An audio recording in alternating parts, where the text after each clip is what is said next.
Everyone, मैं हूं Puja Patel. Welcome to ABC kids learning channel. चलो बच्चों, आज हम सीखने वाले हैं कैपिटल लेटर डी।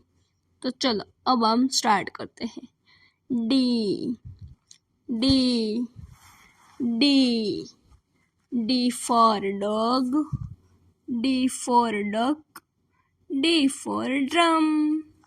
तो चलो बच्चों, अब हम सीखते हैं लेटर डी कैसे बनता है। तो चलो अब हम स्टार्ट करते हैं।